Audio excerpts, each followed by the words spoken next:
안녕하세요. 오늘도 서연살롱을 찾아주셔서 감사합니다. 한때 결혼하고 6개월 만에 이혼을 선택했던 여성입니다. 세익스피어가 이런 말을 했대요. 인간의 본질은 안 바뀐다. 다만 가려질 뿐이다. 저는 이 말에 전적으로 동의해요. 특히 이번에 이혼을 결심하면서 그 말을 뼈저리게 느꼈거든요. 사람을 쉽게 용서한 결과가 엄청난 배신으로 돌아온다는 걸 진작 알았더라면 애초에 결혼 같은 건 하지 않았을 텐데 내가 내 발등을 찍은 기분이라니까요. 그래서 뒤늦게나마 결심한 이혼이었는데 제가 이혼을 하면서 가장 많이 들었던 말은 있었어요. 배부른 소리 한다. 한마디로 네 주제에 그 정도면 결혼 잘한 거지. 무슨 욕심이 그렇게 많아서 이혼을 하냐는 의미일 거예요. 도대체 무슨 근거로 제가 결혼을 잘했다고 생각하는 건지 잘 모르겠지만요. 아무튼 혼자 벙어리 냉가슴 앓기 싫어서 이렇게 공개적으로 제 남편과 시댁의 만행을 고발하려 합니다. 저는 딸만 둘인 집에 둘째 딸로 태어났어요. 우리 자매는 동네에서 소문이 자자했는데 그건 생김새 때문이었어요.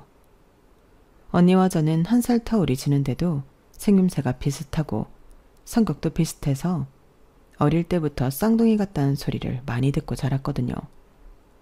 언니 별명은 큰 쌍둥이, 그리고 제 별명은 작은 쌍둥이였는데 언니랑 저는 그 별명을 꽤나 좋아했어요. 마치 우리가 둘이 아닌 하나인 것 같은 소속감을 느낄 수 있었거든요. 어린 제 눈에는 언니가 하는 건 뭐든 신기하고 대단해 보였어요. 그래서 옷도 그렇고 가방이랑 신발도 그렇고 늘 언니가 쓰는 걸 따라하곤 했어요. 그래서 사람들이 언니랑 저를 쌍둥이로 오해했는지도 모르겠네요. 언니랑 저는 자라는 동안 단 한 번도 싸운 적이 없을 정도로 오해가 깊었어요. 그렇게 사이가 좋던 언니와 내가 처음으로 싸움을 하게 된 건 다름 아닌 남자 때문이었어요. 언니랑 같은 유치원에 다니던 오빠였는데 엄마들끼리 친했기 때문에 저희 집에도 자주 놀러 오곤 했어요. 이전까지는 언니는 늘 제 독차지였는데 그 오빠가 나타난 이후로는 저를 들러리로 전락해버린 거예요. 동갑내기에 같은 유치원까지 다니고 있어서 둘은 무척이나 친했던 탓에 둘 사이에 제가 낄 틈이 없더라고요. 우리 언니한테 나보다 더 친한 친구가 있다는 사실을 어린 저는 받아들이기 힘들었어요. 그래서 그 오빠가 놀러오는 날이면 괜히 심통을 부리고 짜증을 내곤 했어요. 그런데 그 오빠 심보가 참 고약한 게 제가 심통이 나 있는 걸 알면서도 일부러 저를 쿡쿡 찌르며 자극을 했다는 거예요. 그 장난은 제가 울음을 터뜨릴 때까지 이어졌어요. 소야 그만해. 내 동생 울잖아. 오빠는 언니가 나서서 말리고서야 저를 놀리는 걸 멈추곤 했어요. 그래서 저는 수호 오빠가 우리 집에 오는 게 진저리 칠 정도로 싫었지만 엄마끼리도 그렇고 언니랑도 워낙 친한 친구 사이라서 언니가 초등학교에 들어간 이후에도 여전히 저희 집에 자주 놀러 오곤 했어요. 태어나서 처음 우리 언니를 뺏긴 것 같다는 생각이 들게 만들었던 수호 오빠는 중학교에 들어가던 무렵 미국으로 이민을 떠났어요. 오빠네 아빠가 미국 지사로 발령을 받았거든요. 언니는 절친이 떠났다는 사실에 많이 슬퍼했지만 그와는 반대로 저는 하늘을 나는 기분이었어요. 어찌나 신이 나던지 가만히 있어도 비실비실 웃음이 날 정도였어요. 그런데 그런 기쁨도 잠시, 경쟁자가 사라진 지 얼마 되지 않아서 저는 하늘이 무너지는 일을 겪게 되었어요. 중학교 입학식을 앞두고 감기에 걸렸던 언니가 나을 기미를 보이지 않는 거예요. 약도 먹고 오렌지 주스도 빠지지 않고 마셨지만 결국 폐렴으로 악화됐고 어느 날 밤 심하게 열이 오르더니 응급실에 실려간 지 1시간도 안 돼서 그대로 하늘나라로 가버렸어요. 언니가 죽었다는 게 실감이 안 났어요. 금방이라도 내 이름을 부르며 달려올 것만 같았거든요. 엄마는 울다 지쳐 실신을 하는 바람에 장례식장을 지키지 못했어요. 아빠랑 저랑 둘이서 언니 영정을 지키게 되었는데 저는 영정사진 속 언니랑 눈도 마주칠 수가 없었어요. 겁이 났거든요. 언니 영정사진을 똑바로 바라보면 진짜로 언니가 죽었다는 걸 인정하게 될 것만 같아서요. 언니 장례식을 치르고 저는 며칠을 알아누웠어요. 내 몸의 절반이 날아간 것처럼 만신창이가 되어서 온전히 살아갈 수 없을 것만 같았으니까요. 꿈에서는 늘 언니를 찾아 헤매고 눈을 뜨면 하염없이 눈물만 흘렸어요. 언니가 사라진 집안은 캄캄한 동굴같이 변해버렸어요. 식구들 누구도 전처럼 웃고 떠드는 사람이 없었어요. 외할머니가 오셔서 반찬도 챙겨주었지만 제대로 밥을 넘기는 사람은 없었어요. 온 가족이 시든 화초처럼 말라 비틀어진 것 같았어요. 언니가 세상을 떠난 그날부터 우리 집에는 웃음이 사라져버렸고 생기 없는 사막처럼 돼버렸어요. 하지만 그게 끝이 아니었어요. 언니의 죽음만으로도 힘든 판에 저는 또 다른 시련을 겪게 되었거든요. 가끔씩 엄마가 저랑 언니를 혼동하는 일이 벌어진 거예요. 저를 끌어안고 언니 이름을 부르며 오열하기도 하고 때로는 저를 귀신이라도 본 듯한 눈으로 바라보며 끌어안고 기뻐서 어쩔 줄 몰라 하기도 했어요. 화정아, 우리 화정이 맞지? 내 딸 화정이 맞는 거지?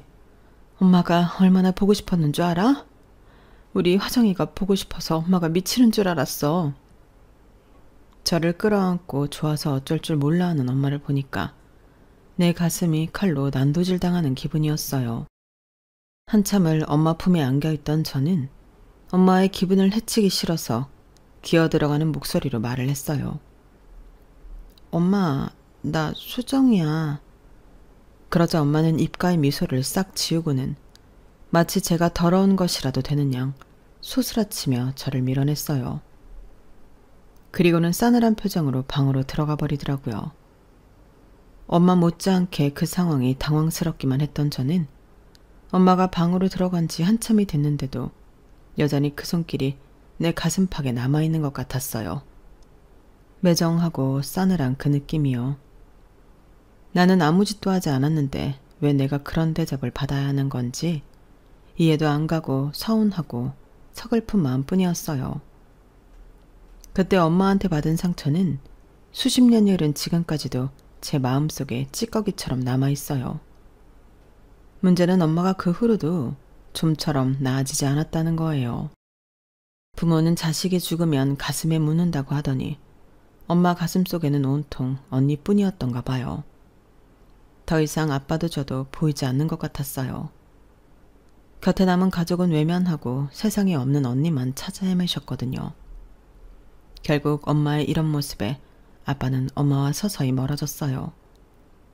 처음 1년은 엄마가 나아지길 바라며 아빠도 저도 무조건 엄마 기분에 맞춰드렸어요. 그러다 1년이 지나고 2년이 지났지만 엄마는 여전히 나아질 기미가 보이지 않았어요. 오히려 상태가 더 심각해져서 아빠와 저한테 히스테리까지 부리기 시작했어요. 급기야 더는 참을 수 없었던 아빠가 엄마한테 이혼을 요구했어요. 당신만 힘들어? 당신만 자식 잃었냐고. 나도 수정이도 화정이 그렇게 보내고 하루도 마음 편한 적 없었어. 길 가다가 화정이랑 같은 학교 교복만 봐도 목구멍이 콱 막히는 것처럼 숨도 쉬기 힘들다고. 나도 당신처럼 슬프면 슬프다고, 보고 싶으면 보고 싶다고 마음 내키는 대로 다 하고 싶어. 그런데 왜 참는 줄 알아? 아빠니까, 가장이니까. 내가 그러면 당신도 수정이도 더 힘들 걸 아니까 참는 거라고. 우리한테 죽은 딸만 있는 게 아니잖아. 수정이도 있다고. 지 언니 잃고 어린 게 부모 앞에서 힘든 티 안 내려고 노력하는 게 뻔히 보이는데 부모인 내가 어떻게 티를 내겠어. 당신도 엄마잖아. 남아있는 자식이라도 품고 살 생각을 해야지. 왜 죽은 자식만 붙들고 사느냐고. 나도 이제 지쳤어. 더는 당신이랑은 못 살겠으니까 우리 헤어지자. 수정이는 내가 키울게. 어차피 당신한테 보내봤자 제대로 키우지도 못할 테니까. 그렇게 부모님은 제가 중학교 2학년이 되자마자 이혼을 하셨어요. 그 바람에 새 학기가 시작된 지 한 달도 안 된 상황에 저는 전학을 가게 되었어요. 원래 살던 집에서 그대로 살 수도 있었지만 아빠가 반대를 하셨거든요. 언니의 흔적이 남아있는 집이기도 하고 동네 사람들이나 학교에서도 우리 집 사정을 다 알고 있는 처지라 아무래도 제가 전처럼 생활하기 힘들 거라고 생각해서 그런 결정을 내리신 거예요. 전학간 학교에서는 저희 집이 이혼 가정이라는 것만 알 뿐 세세한 사정은 모르니까 차라리 편하긴 했어요. 대신 교우 관계도 그렇고 모든 걸 다 새로 시작해야 한다는 게 문제였지만요. 새로 이사 온 집도 그렇고 아빠랑 둘이 살게 된 것도 그렇고 새로운 동네, 새로운 학교, 새로운 친구들 모든 게 다 낯설었지만 오히려 그래서 전부 다 살만했어요. 내 숨통을 막고 있던 커다란 바위가 더는 느껴지지 않았거든요. 이젠 그냥 다 잊고 나만 생각할 수 있을 것 같았어요. 언니랑 엄마한테 더는 죄책감 느끼지 않고 살고 싶어졌거든요. 아빠가 이혼을 결정한 것도 제가 그러길 바라서였을 거예요. 그래서 길을 쓰고 살기 위해 발버둥을 쳤어요. 그 결과 성적도 많이 오르고 학교에 적응도 금방 할 수 있었어요. 아빠는 언니가 살아있을 때처럼 제게 살갑지는 않으셨지만 그래도 부모로서 최선을 다하려고 노력하시는 것 같았어요. 모르긴 해도 아빠도 나처럼 부단히 노력하고 있다는 걸 알 수 있었거든요. 우리 집은 전보다 많은 게 자유로워졌지만 딱 하나 금기어가 생겼어요. 누가 먼저 그러자고 한 건 아니었지만 아빠도 저도 언니랑 엄마에 대한 얘기는 꺼내지 않게 되었거든요. 비록 단란했던 우리 집은 2년 사이에 산산조각이 나버렸지만 그 안에서도 희망은 있고 살아가야 할 의미가 있다는 걸 알게 됐어요. 산 사람은 살아야 한다. 잔인하지만 이보다 현실적인 말도 없다는 걸 누구보다 뼈저리게 느끼며 살았어요. 그 결과 남들이 부러워할 만한 대학도 들어가고 평범한 사람들처럼 연애도 하고 실현도 하면서 남들같이 살 수 있었어요. 그리고 첫 직장에 입사해서 미래의 내 남편도 만나게 되었어요. 제가 입사 2년차가 되던 해였는데 저희 부서 대리였던 남편과 관계가 발전하게 된 거예요. 한 직장 같은 부서에 다니고 있어서 서로에 대한 일거수일투족을 알 수 있다는 장점은 있었지만 그와는 비교할 수 없을 만큼 단점이 있었어요. 저희 회사는 사내 연애가 금지된 곳이라서 비밀 연애를 해야 한다는 거였죠. 처음엔 비밀 연애가 스릴도 있고 같은 부서 사람들을 속인다는 거에 은근히 쾌감이 있었어요. 하지만 회사에 있을 때 매 순간 긴장을 해야 한다는 게 너무 피곤하더라고요.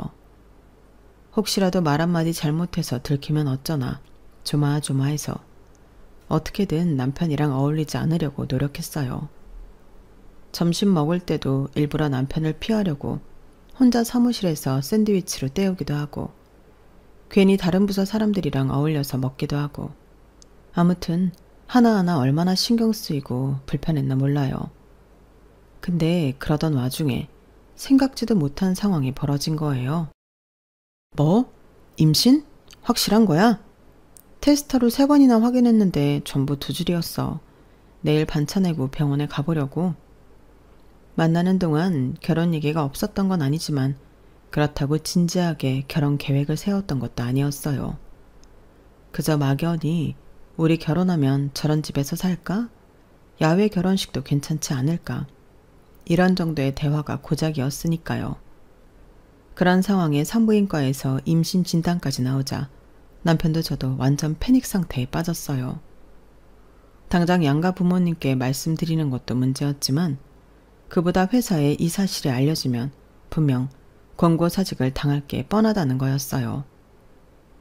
방법은 회사에 비밀로 하고 결혼식을 올리는 것뿐이었는데 남편이 그건 극구 반대를 하더라고요.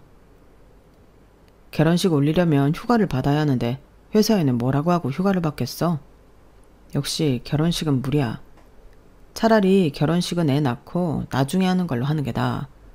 그보다는 둘 중에 누가 이직을 하느냐를 정하는 게 우선일 것 같아.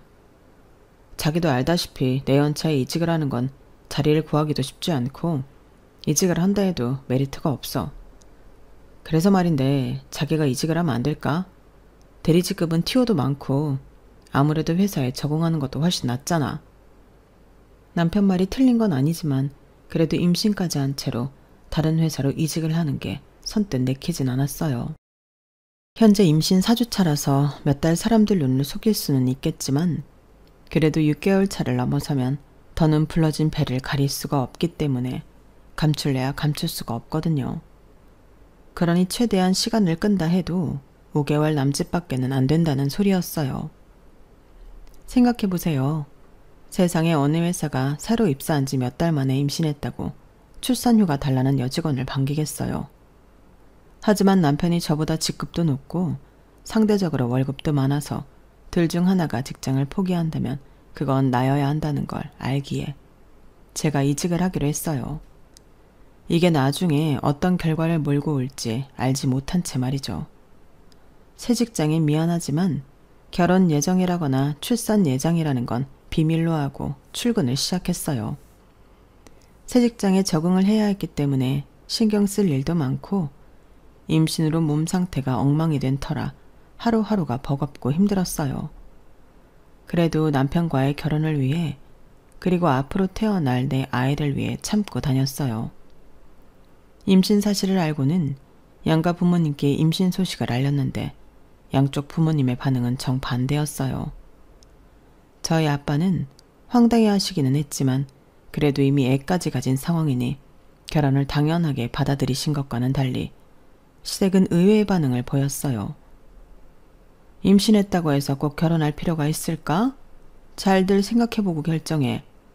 괜히 애 때문에 등 떠밀려 결혼했다가 사니 못 사니 하지 말고 정 안 되면 수술을 하는 방법도 있으니까. 시어머니 말씀을 들어보니 대놓고 결혼을 반대하는 건 아니었지만 내용은 애 지우고 결혼할 생각 말라는 경고 같았어요. 바보가 아닌 이상 어머님의 의중을 모를 리 없었기에 집으로 돌아오는 차 안에서 남편과 대판 싸웠어요. 내가 밖에서 애 만들어 온 거야? 아니잖아. 당신 아들 아이이기도 한데 어떻게 말을 그렇게 하셔? 수정아, 우리 엄마가 뭐라 그랬다고 이렇게 화를 내. 결혼하지 말라고 반대를 한 것도 아니고 신중하게 생각하고 결정하라고 하신 건데 그게 뭐가 잘못됐어? 너 요즘 너무 예민한 것 같아. 아무리 임신하면 성격이 변하는 여자가 있다지만 그래도 넌 너무 심해. 남편은 지나가는 말로 제게 너무 예민하게 반은 거 아니냐고 말했는지 모르겠지만 저는 그 말에 순간 철렁했어요. 그건 제가 경험했던 안 좋은 기억 때문이었어요. 언니가 세상을 떠나고 엄마가 조금씩 변하기 시작했을 때 저희 부모님은 자주 말다툼을 하셨는데요. 그때 아빠가 엄마한테 가장 많이 했던 말이 바로 예민하다는 거였어요. 무슨 말만 하면 정색을 하며 꼬투리를 잡고 발악을 하니까 아빠가 말을 걸기 힘들다고 푸념하며 하셨던 말이었죠. 그 후로도 엄마의 예민함은 점점 더 심해졌고 결국엔 앞에서 말씀드린 것과 같은 상황이 되어버렸어요. 그래서 제게는 예민하다는 말이 일종의 공포처럼 다가왔어요. 내가 엄마를 닮아 우리 가정을 파괴할지 모른다는 두려움으로 말이에요. 아빠와 이혼을 하고 정신과 치료를 받으며 요양원에 계시는 엄마를 떠올릴 때마다 혹시 나도 엄마처럼 될지 모른다는 공포심이 이번 일로 또다시 수면 위로 올라와 저를 괴롭혔어요. 그래서 내 잘못이 아님에도 불구하고 움츠러들기 시작했어요. 시어머니께서 수술 얘기를 꺼낸 뒤로 남편도 살짝 흔들리는 눈치였어요. 말로는 남들 앞에서 축복받는 결혼식이 낫지 않겠냐며 지금 이런 식으로 결혼을 하면 식도 당장 올릴 수 없고 아이를 낳을 때 출산 휴가를 받아야 하는 저로서는 회사에 안 좋은 이미지를 줄 수밖에 없다고 했지만 그게 결혼을 미루려는 진심인지 아니면 다른 의도가 있는 건지 잘 모르겠더라고요. 그런데 지금까지 별말 없으시던 저희 아빠가 이 문제를 두고 강경하게 나오셨어요. 성인이라면 응당 자신이 벌인 일에 대해 책임을 질 줄 알아야 하네. 내 딸은 잘 다니던 직장도 버리고 전보다 못한 곳에서 새롭게 시작을 하고 있는데 자네는 뭐 하고 있는 건가? 아이는 둘이 만들었는데 설마 내 딸한테만 모든 책임을 떠넘기고 자네 어머니 뒤에 숨으려는 건 아니겠지? 아닙니다. 저도 나름대로 노력하고 있습니다. 그 노력이라는 게 시한을 넘기면 아무짝에도 소용없게 되는 걸세. 지금 내 말은 충고가 아니라 딸 가진 아버지로서 마지막 경고를 하는 거야. 3달 안에 식 올리고 혼인신고하게. 더는 안 기다려. 결국 아빠의 강경한 입장 때문이었는지 남편과 시댁에서도 더는 결혼을 미루려는 시도를 할 수 없었어요. 그런데 신기한 게 뭔 줄 아세요?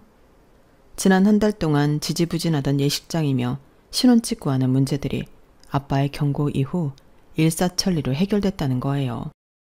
한마디로 남편과 시댁은 할 수 있는 걸 안 하고 있었단 얘기였죠. 그때 사실 남편한테 크게 실망을 했지만 이미 뱃속엔 애도 있었고 회사도 옮긴 데다 아빠까지 결혼을 강요하는 분위기여서 제가 뭘 어쩔 수는 없었어요. 지금 와서 남편한테 실망했으니 헤어지자고 한들 결국엔 저만 손해였으니까요. 그렇게 첫 발걸음부터 삐걱대던 결혼은 마지막 순간까지도 문제의 연속이었어요. 입사하고 몇 달 안 됐는데 결혼한다고 청첩장을 돌리자 사무실 사람들이 대놓고 말은 안 해도 뒤에서 엄청 욕을 하는 것 같더라고요. 거기다 임신 사실까지 털어놓은 상태여서 욕바지가 되는 건 당연한 일이었어요. 저 같아도 새로 들어온 직원이 그런 식의 행동을 했다면 욕을 했을 테니까요. 그런데 이런 와중에도 시어머니는 예단 문제로 트집을 잡더라고요. 상황이 상황인데 정말 중요한 것 빼고는 약식으로 할 수도 있는 거잖아요. 그런데 당신이 챙길 건 하나도 빠짐없이 다 챙기려 드는 게 너무 속물 같아 보였어요. 솔직히 예단할 돈을 집 구하는데 보태면 전세 보증금으로라도 남게 되는 돈이잖아요. 그래서 가급적이면 신혼집 구하는데 보태겠다고 하는데도 어머님은 막무가 내셨어요. 집은 월세로 하더라도 당신이 요구한 예단은 빠짐없이 챙기라는 말에 정말 할 말을 잃게 되더라고요. 웃기는 건 어머님이 원하시는 예단 목록이었어요. 밍크코트의 명품백, 고급 피부관리샵, 연간 회원권까지. 누가 보면 제가 의사나 판검사랑 결혼하는 줄 알 거예요. 결국 예단 문제로 시어머니와 저희 아빠는 언성을 높였어요. 끝이 나지 않을 것 같던 두 분의 힘겨루기는 아빠의 최후 통첩으로 일단락이 나고 말았어요. 사부인께서 뭔가 착각을 하시는 모양인데 아드님이 억대 연봉의 의사나 판검사는 아니지 않습니까? 제 딸과 같은 회사에 다니는 평범한 직장인일 뿐입니다. 부모라면 내 자식들이 하루빨리 자리를 잡을 수 있게 도움을 줄 생각을 해야지 어떻게 자식 혼사로 자기 욕심 챙길 생각만 하십니까? 이 자리에서 확실히 말하지만 신혼집 보증금 보조해 준 건 외에 저도 더는 해줄 생각이 없으니 그렇게 아세요. 나는 내 딸 자식 결혼을 시키려는 거지 사부인 허영을 채워줄 생각은 없으니까요. 안 그래도 전세 보증금이 부족했던 남편은 보증금의 절반을 보조해 주겠다는 저희 아빠의 말에 혹할 수밖에 없었어요. 그래서 자기가 나서서 어머님을 설득하더라고요. 한국에 넘으면 또 다른 문제가 앞에 놓여있고 그 고비를 넘기면 또 다른 문제가 나타나고 정신을 차릴 수 없었던 결혼 준비는 몸과 정신이 너덜너덜해진 후에야 끝이 났어요. 그리고 드디어 결혼식 당일이 되었어요. 촉박한 일정 속에 구색만 갖춰서 준비한 결혼이었기 때문에 예식장도 마음에 안 들고 웨딩드레스도 정말 마음에 안 들었어요. 거기다 임신으로 몸 상태까지 말이 아니어서 정말 최악의 결혼식이 되고 말았죠. 그런데 결혼식장에 생각지 못한 사람이 찾아온 거예요. 어릴 때 저희 언니랑 친했던 수호 오빠가 찾아왔더라고요. 결혼식 전에 엄마랑 아빠를 찾아가 청첩장을 드렸는데 엄마들끼리 친했던 탓에 오빠네 엄마가 저희 엄마를 통해 제 결혼 소식을 들은 모양이었어요. 오빠네는 미국에서 사는 동안 고생을 많이 했던 모양이었어요. 거기에 부모님 불화까지 겹쳐서 고등학교 2학년 때 오빠네 부모님은 이혼을 하셨다더라고요. 부모님의 이혼 후 오빠는 엄마를 따라 한국으로 들어왔고 아빠는 그곳에서 재혼을 하셨다고 하더군요. 어느 집이나 상처 하나 없는 집은 없구나 생각했어요. 그래도 지금은 살만해 보였어요. 대학을 졸업하고 로스쿨을 나와 변호사로 살고 있었으니까요. 사장이 소식을 듣고 제일 먼저 떠오른 게 너였어. 언니밖에 모르던 네가 많이 걱정됐거든. 그래도 힘든 시간 잘 견디고 잘 컸네. 언제든 내 도움 필요하면 찾아와. 오빠가 두 팔 걷어붙이고 도와줄 테니까. 그 말을 들었을 때는 내가 살면서 수호 오빠 도움을 받을 날이 있을까 싶었어요. 변호사의 도움을 받는다면 좋은 일보다는 안 좋은 일일 테니까요. 그런데 살아보니 어떤 경우에도 단언을 해서는 안 된다는 걸 알겠더라고요. 수호 오빠의 도움 따위는 필요 없다고 생각했던 내가 가장 힘든 순간 오빠를 찾아갔으니까요. 사건의 전말은 이랬어요. 결혼하고 몇 달 뒤 저는 딸아이를 출산을 했고 출산의 여파로 몸무게가 15kg나 늘어버렸어요. 그래도 모유 수유를 하고 육아에 지친 탓에 7kg 정도는 빠졌지만 어찌된 게 예전 몸무게로 돌아갈 기미가 안 보이더라고요. 아직 온전치 않은 몸으로 애 키우랴 살림하랴 거기야 살에 대한 스트레스까지 받고 있는 상황에 시어머니가 그렇게 살 빼라고 닥달을 하시는 거예요. 너는 그런 몸뚱이를 하고 남편 앞에 서고 싶니? 세상에 어떤 남자가 띠룩띠룩 살찐 여자를 안고 싶어 하겠어? 어쩜 그렇게 자기 관리를 못해? 내가 아주 너만 보면 숨이 다 막힐 지경이다. 앞으로 그 살 다 빼기 전까지는 가족 모임이고 뭐고 나을 거 없다. 네 시누이 결혼도 얼마 안 남았는데 너 때문에 예비사위 보기 창피하니까 살 빼기 전엔 우리의 결혼식에도 올 생각 마. 어떻게 사람이 이럴 수가 있어요? 제가 무턱대고 많이 먹어서 찐 살인가요? 어머님도 자식을 둘이나 낳았으니 잘 아실 텐데도 정말 너무하더라고요. 결국 시누이 상견례 때도 저는 어머님의 반대로 참석도 못하고 집에 있었어요. 딱히 시누이 상견례에 가고 싶었던 건 아니지만 그래도 살쪄서 창피하니 오지 말라고 해서 못 간 상황인지라 자존심이 상해서 눈물이 다 나더라고요. 그래서 무슨 일이 있어도 시누이 결혼식 전에 살을 쫙 빼겠다고 결심했어요. 육아와 집안일의 강도가 높아서 돌아서면 허기지는 상황이었음에도 식사량을 확 줄였고 그로 인해 빈혈이 생기는데도 무리하게 다이어트를 이어갔어요. 그렇게 2달이 지나자 임신으로 늘었던 체중보다 5kg나 더 빠졌더라고요. 이젠 전에 입던 옷도 헐렁하게 입을 수 있을 정도였어요. 어차피 회사에 복귀도 해야 하니 이래저래 잘 됐다 싶었죠. 그런데 기쁨도 잠시. 시누이를 통해 뜻밖의 사실을 알게 된 거예요. 시누이가 결혼 준비를 하면서 얘랑 싸웠다며 낮 시간에 하소연을 하러 저희 집에 왔었는데 한참 얘랑 흉을 보던 중에 실수로 이런 말이 나온 거예요. 이렇게 이기적인 인간인 줄 몰랐다니까요. 자기가 결혼 비용 좀 더 낸다고 얼마나 생색을 내나 몰라요.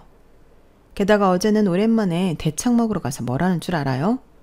살찌니까 그만 먹으래요. 그 몸으로 웨딩드레스가 들어가겠냐고요. 이게 결혼할 여자한테 할 말이에요?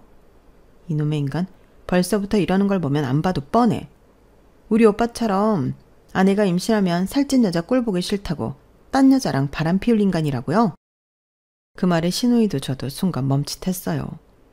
그러니까 시누이 말에 따르면 내가 임신 기간 동안 내 남편이 바람을 피웠단 얘기잖아요. 시누이는 말을 다 뱉고 나서야 자기가 무슨 짓을 벌였는지 깨달았는지 얼굴이 사색이 돼버렸어요.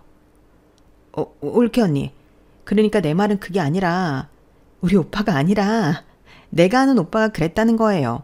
절대 우리 오빠가 그런 게 아니에요. 시누이는 어떻게든 상황을 무마해보려고 발버둥을 쳤지만 이미 때는 늦었어요. 아가씨, 됐으니까 하던 얘기나 계속 해봐요. 그이가 누구랑 언제부터 바람을 피웠다는 거예요? 오빠랑 어머님한테는 비밀로 해줄 테니까 얘기해요. 안 그러면 이 자리에 그이 불러서 삼자대면 할 거니까. 겁에 질린 시누이는 결국 모든 사실을 이실직고했어요. 남편의 불륜 상대는 다름 아닌 직장 후배라고 하더군요. 그것도 제가 직접 일을 가르친 후배였어요. 남편이 제 임신 사실을 알고 그렇게 저를 회사에서 나가게 하려고 했던 게 바로 그런 이유였던 거예요. 그때 이미 남편은 양다리를 걸치고 있었거든요. 그런데 더 저를 화나게 했던 건 이런 사실을 어머님도 알고 있었다는 거였어요. 어머님이 저희 결혼에 대해 회의적이었던 것도 제가 아닌 그 여자를 며느리로 드리고 싶어서 그랬던 거더라고요. 그 여자 아버지가 그 회사 전무인데 아무래도 돈 있는 집 며느리를 드리고 싶었던 거예요. 그럼에도 끝까지 결혼을 반대할 수 없었던 건 저희 아빠의 강경한 태도 때문이었어요. 당시 저희 아빠는 내 딸을 책임지지 않으면 네 인생도 같이 개박살내주겠다는 식이었거든요. 그렇게 되면 전무 딸과의 결혼이 문제가 아니라 회사에서도 쫓겨날 상황이 되니 최선보다는 차선을 선택했던 거죠. 제가 출산을 하고 육아와 집안일로 그렇게 버거워하는데도 남편은 회사 일을 핑계로 늘 밤늦게야 들어왔어요. 게다가 툭하면 출장까지 생겨서 2박 3일씩 집을 비우는 날도 많았고요.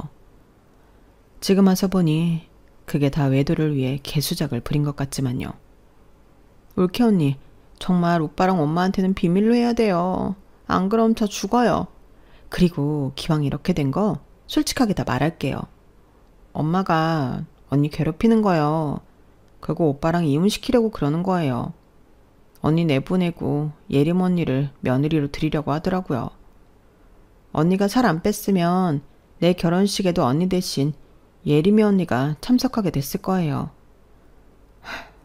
우리 엄마지만 왜 그러는지 나도 모르겠어요.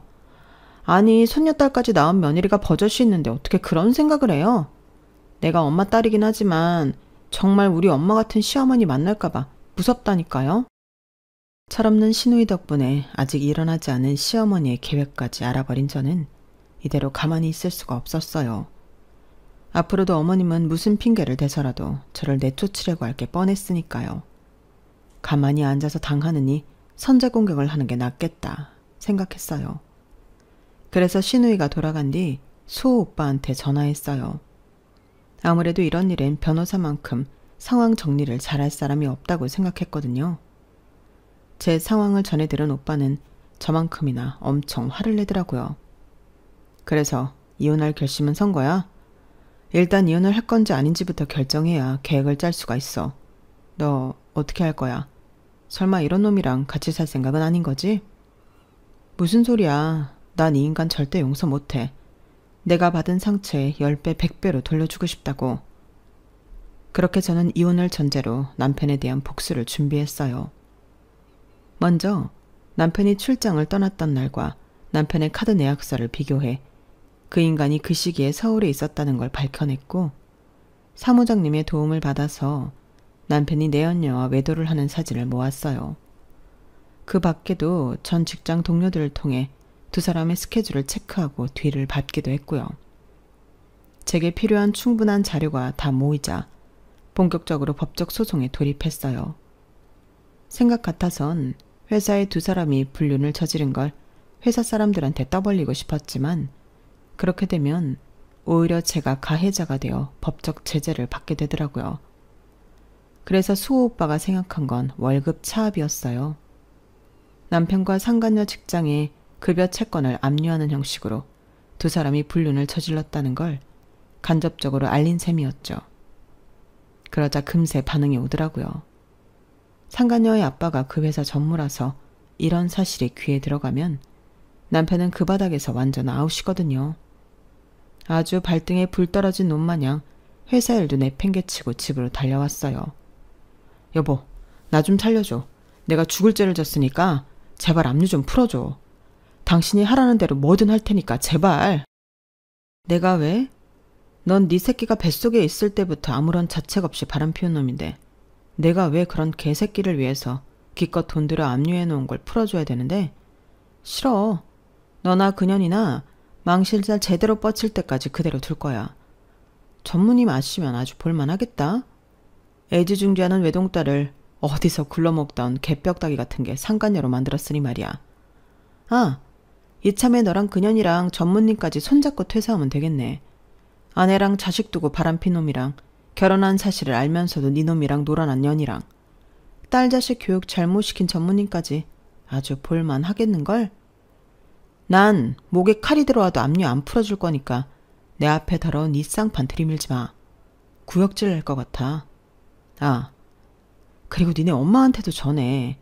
괜한 남의 집 딸 괴롭힐 생각 말고 당신 아들 새끼 교육이나 잘 시키라고.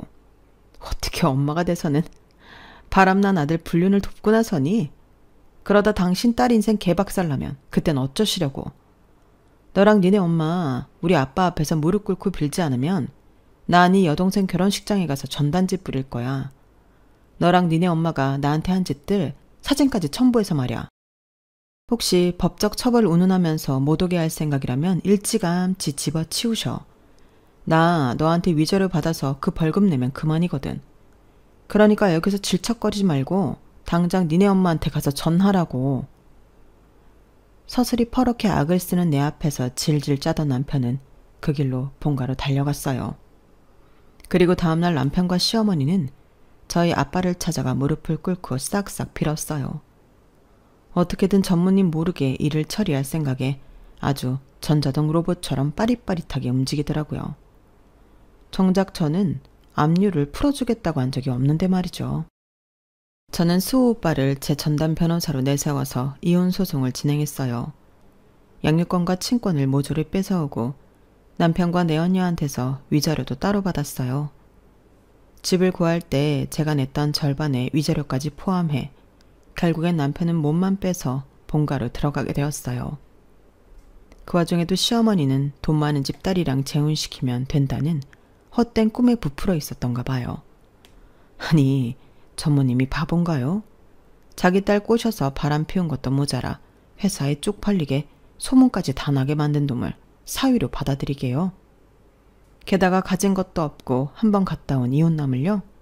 말도 안 되죠. 예전 동료를 통해 들어보니 전무님이 앞장서서 제 남편을 잘랐다고 하더라고요. 그 딸 역시 퇴사시키곤 미국으로 보내버렸고요. 그걸로는 분이 안 풀렸는지 남편이 다른 회사에 취직을 못하도록 각 회사 인사과에 이미 손을 써놨다고 하니 남편은 완전 뭐 된 거죠. 남편이 회사에서 잘리고 얼마 뒤 코로나로 인해 세계 모든 경제가 마비됐고 남편은 그 여파로 한동안 취직도 못하고 어머님 집에서 백수로 지냈어요. 지 꼴리는 대로 살다가 인생을 스스로 똥통에 쳐넣은 꼴이죠 뭐. 그리고 저는 코로나가 종식되고 이듬해 재혼을 했어요. 누구랑 했냐면요. 제 이혼 소송을 맡아주었던 수호 오빠랑 했어요. 오빠 하다가 아빠 된다더니 정말 그렇게 됐지 뭐예요. 우리 딸도 갓난아기 때부터 수호 오빠를 봐와서 그런가 제 친아빠로 알고 있어서 그 문제에 대해 어떤 게 딸아이를 위해 좋을지 아직은 판단이 안 서거든요. 그래서 당장 지금은 우리 가족한테 주어진 오늘의 행복에 집중하며 살 생각입니다. 혹시라도 우리 가정에 불행이 닥친다면 행복했던 시절을 떠올리며 이겨나갈 수 있도록 말이에요. 지금까지 제 사연을 들어주셔서 감사합니다. 여러분의 가정에도 행복과 사랑이 넘치기를 바랍니다. 안녕히 계세요. 여러분, 사연 댓글에 응원과 현명한 조언 부탁드려요.